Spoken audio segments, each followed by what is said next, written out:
আসসালামু আলাইকুম। নজরুল ইসলাম বাবু স্বাগত জানাচ্ছি এনটিভির মধ্যরাতের খবরে। ক্রাউন সিমেন্ট শিরোনাম দেখছিলেন, এবার পুরো খবর। বাংলাদেশের অন্তর্বর্তী সরকারের প্রধান উপদেষ্টা ডক্টর মোহাম্মদ ইউনূসের সঙ্গে ভারতের প্রধানমন্ত্রী নরেন্দ্র মোদীর বৈঠক অনুষ্ঠিত হতে যাচ্ছে আজ। ব্যাংককে চলমান বিমস্টেক সম্মেলনের সাইডলাইনে শুক্রবার দুদেশের সরকার প্রধানের মধ্যে এই বৈঠক অনুষ্ঠিত হবার কথা রয়েছে।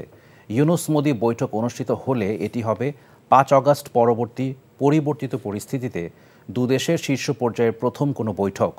বৈঠকে দুদেশের স্বার্থ সংশ্লিষ্ট বেশ কিছু বিষয়ে আলোচনা হতে পারে। এর আগে বৃহস্পতিবার রাতে বিমস্টেক নেতাদের সম্মানে আয়োজিত আনুষ্ঠানিক নৈশভোজে পাশাপাশি বসতে দেখা যায় প্রধান উপদেষ্টা ডক্টর মোহাম্মদ ইউনূস ও ভারতের প্রধানমন্ত্রী নরেন্দ্র মোদীকে। প্রধান উপদেষ্টা ডক্টর মোহাম্মদ ইউনূস বলেছেন, দেশকে বদলাতে চাইলে পরিচালনার পদ্ধতি পাল্টাতে হবে। এক্ষেত্রে তরুণদের গুরুত্বপূর্ণ ভূমিকা পালন করতে হবে। বৃহস্পতিবার ব্যাংককে বিমস্টেক ইয়াং জেন ফোরামে তিনি এই কথা বলেন। ডক্টর ইউনূস বলেন, লোভ পরিহার করে পৃথিবীকে ধ্বংসের হাত থেকে বাঁচাতে হবে। তরুণদের হতে হবে উদ্যোক্তা। হাসান মাহমুদের report. His Excellency Professor Dr. Mohammad Yunus। থাইল্যান্ডের ব্যাংককে বিমস্টেক ইয়াং জেন ফোরামে অংশ নিয়ে মূল প্রবন্ধের শুরুতেই গ্রামীণ ব্যাংক নিয়ে নিজের অভিজ্ঞতার বর্ণনা করেন প্রধান উপদেষ্টা নোবেল বিজয়ী doctor Mohammad Yunus. Why don't we do more? Doctor Yunus বলেন, শুধু মুনাফার জন্য ব্যবসা করলে হবে না, সমাজকে বদলানোর জন্য কাজ করতে হবে, সম্পদের ভারসাম্য আনতে হবে, একই সাথে ভাবতে হবে পরিবেশের কথাও, যাতে পৃথিবী ধ্বংসের হাত থেকে রক্ষা পায়। If you want to survive as human being on this planet, I said we have to create a new civilization. First condition of the new civilization, the businesses should not be greed driven. Said we have to create a civilization of 3 zeros. Don't try to do overnight change the world. You cannot do that. If you want to change the world, you start with your village, you start with your neighborhood. Doctor Yunus বলেন, মানুষ অন্য কারো অধীনে কাজ করার জন্য জন্মগ্রহণ করেনি, তাই তরুণদেরকে উদ্যোক্তা হবার আহ্বান জানান তিনি। বলেন, উদ্যোক্তাদের মনে লোভ আসলে সেই ব্যবসা ধ্বংস হতে বাধ্য। You are taking this most powerful generation and put them into work for somebody else. Take orders from somebody else. They're filled with ideas. If you free them, now you're forcing them to get a job, because otherwise they're going to survive, because you have not provided those things. So that's where we say we have to be entrepreneurs. মূল প্রবন্ধ পাঠের পর তরুণদের বিভিন্ন প্রশ্নের উত্তর দেন doctor Mohammad Yunus. বলেন, carbon নির্গমন, বর্জ্য উৎপাদন এবং সম্পদ কেন্দ্রীকরণের পুরনো মডেল বিশ্বকে আত্মধ্বংসী সভ্যতার দিকে এগিয়ে নিয়ে যাচ্ছে। তাই সেবা দিতে হলে 3-0 নতুন সভ্যতার দিকে যেতে হবে। Hasan Mahmud, NTV news, Dhaka. বাংলাদেশি পণ্যের উপর মার্কিন যুক্তরাষ্ট্রের 37% শুল্ক আরোপের ফলে দেশের রপ্তানি পণ্য, বিশেষ করে তৈরি পোশাক খাতে বড় ধরনের নেতিবাচক প্রভাবের আশঙ্কা করছেন পোশাক শিল্প মালিকরা। এ বিষয়ে আলোচনার জন্য সরকারের কূটনৈতিক তৎপরতা বাড়ানোর তাগিদ খাত সংশ্লিষ্টদের। এদিকে প্রধান উপদেষ্টার প্রেস সচিব শফিকুল আলম ফেসবুক পোস্টে জানিয়েছেন, যুক্তরাষ্ট্র থেকে আমদানিকৃত পণ্যের উপর আরোপিত শুল্ক পর্যালোচনা করা হচ্ছে। আরাফাত ইসলামের রিপোর্ট। বাংলাদেশের প্রধান 2 রপ্তানি বাজারের একটি যুক্তরাষ্ট্র। তৈরি পোশাকের একটি বড় অংশ রপ্তানি হয় দেশটিতে। বছরের রপ্তানি হয় প্রায় $840 কোটি, যা সিংহভাগ তৈরি পোশাক খাত। যুক্তরাষ্ট্রের প্রেসিডেন্ট ডোনাল্ড ট্রাম্প বিভিন্ন দেশের পণ্যের উপর নতুন করে শুল্ক আরোপ করেছেন। বাংলাদেশি পণ্যের উপরও শুল্ক বাড়িয়ে 37% করা হয়েছে। নতুন করে শুল্ক আরোপে বাংলাদেশের রপ্তানি আয়ে নেতিবাচক প্রভাব পড়বে বলে মনে করছেন অর্থনীতিবিদরা। একটা বড় বিপর্যয়ের জন্য বাংলাদেশ প্রস্তুত থাকতে হবে, কিন্তু এর পাশাপাশি বাংলাদেশের বাণিজ্য মন্ত্রণালয়ের দিক থেকে বা সরকারের উচ্চ পর্যায়ের দিক থেকে একটা আশুকরণীয় রয়েছে। সেটি হলো যে বাংলাদেশের সঙ্গে যেহেতু মার্কিন যুক্তরাষ্ট্রের টিকফা চুক্তি রয়েছে, সুতরাং সেই চুক্তির আলোকে বাংলাদেশে এই মুহূর্তে অগ্রসর হতে হবে। অন্যদিকে পোশাক শিল্প মালিকরা বলছেন, এতে করে একদিকে যেমন পণ্যের উৎপাদন ব্যয় বেড়ে যাবে, তেমনি পোশাক রপ্তানিও কমবে। আমরা যদি তাদের সাথে বাইলেটারাল একটা প্রেফারেন্সিয়াল ট্রেড এগ্রিমেন্ট করতে পারি, যে তাদের র মেটেরিয়ালস দ্বারা তৈরি পণ্য ওই দেশের রপ্তানির ক্ষেত্রে আমরা ডিউটি ফ্রি অ্যাক্সেস দিতে পারি, এটা যদি আমরা নেগোশিয়েট করতে পারি, তাহলে আমরা বাংলাদেশের রপ্তানি খাত বিশালভাবে লাভবান হবে। আপনি দুইভাবে কস্টটা ম্যানেজ করতে পারেন। একটা হচ্ছে ওদের ইম্পোর্টের যদি ডিউটি কমানো যায়, আর একটা হচ্ছে আপনার নিজের দেশের ম্যানুফ্যাকচারিং কস্ট কীভাবে কমাতে পারে। তো আমাদের তো এখানেও কিছু কিছু ক্ষেত্রে আমরা কিন্তু পিছিয়ে আছি। অবভিয়াসলি সংখ্যা তো আমাদের এখানে ব্যবসা কমার আছেই।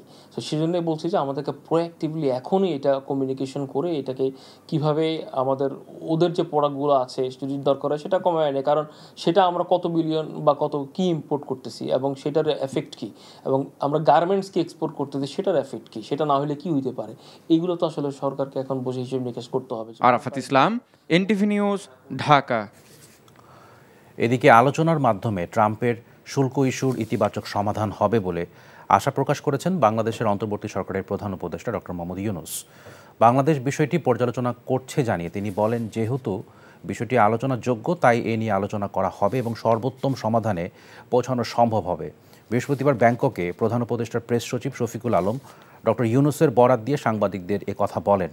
যুক্তরাষ্ট্র বাংলাদেশি পণ্য আমদানির উপর 37% শুল্ক আরোপের বিষয়টি আলোচনা শুরুর পর্যায়ে আছে বলেও জানান তিনি। পাহাড়ে কাউকে চাঁদাবাজি বা অস্ত্রবাজি করতে দেওয়া হবে না বলে হুঁশিয়ারি উচ্চারণ করেছেন স্বরাষ্ট্র উপদেষ্টা জাহাঙ্গীর আলম চৌধুরী। রাঙামাটিতে স্থানীয় প্রশাসনের সাথে মত বিনিময় শেষে তিনি এসব কথা বলেন। অবৈধ অস্ত্রটা যত তাড়াতাড়ি সম্ভব এটাকে কি করতে হবে, যদি অবৈধ অস্ত্র ব্যবহার পাহাড় এবং প্লেন কোথাও কিন্তু এটা অ্যালাউড না। প্লাস আপনারা জানেন 5ই অগাস্টের সময় আমাদের অনেক প্লেনের থেকে অনেক থানা লুট হয়ে গেছে। সব হাতিয়ারগুলি আমাদের কিন্তু এখন উদ্ধার হয়নি। এই হাতিয়ারগুলি কিন্তু উদ্ধার হয়ে গেলে সমস্যাটা অনেকটা সমাধান। ঢাকা মহানগরী, যেখানে সাধারণত যানজট আর জনস্রোতের অন্ত নেই, সেখানে ঈদের ছুটিতে তৈরি হয়েছে এক অন্য ছবি। ঈদের ছুটিতে শহরের প্রধান সড়ক অলিগলি প্রায় ফাঁকা হয়ে পড়েছে।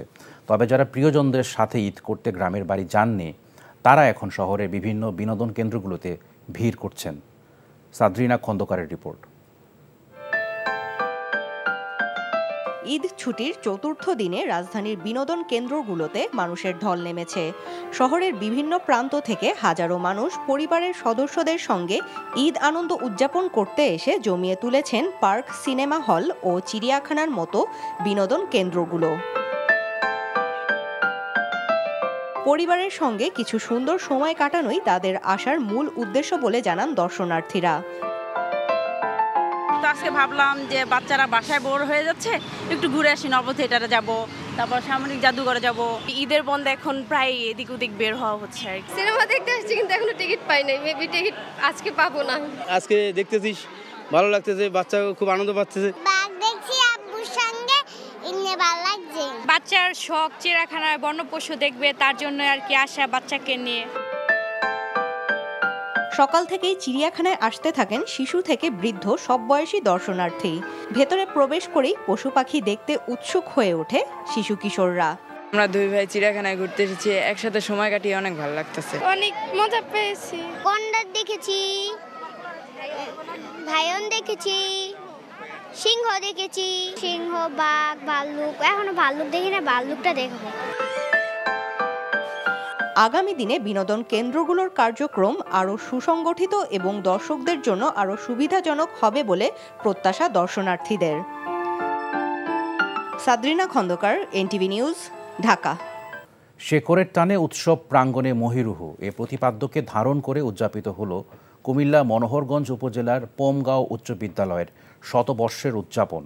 শতবর্ষ এই অনুষ্ঠানে প্রধান অতিথি হিসেবে উপস্থিত ছিলেন পল্লী উন্নয়ন ও সমবায় বিভাগের সচিব নজরুল ইসলাম। বিদ্যালয়টি শতবর্ষ উদযাপন উপলক্ষে বৃহস্পতিবার সকালে কোরআন তেলাওয়াত, পতাকা উত্তোলন, জাতীয় সঙ্গীত পরিবেশন, র্যালি, স্মৃতিচারণ, কৃতি শিক্ষক ও শিক্ষার্থীদের সংবর্ধনা দেওয়া হয়। পরে আয়োজন করা হয় সাংস্কৃতিক অনুষ্ঠান, যেখানে অংশ নেন প্রায় ২৫০০ বর্তমান ও সাবেক শিক্ষার্থী। এই ছিল মধ্যরাতের খবরে।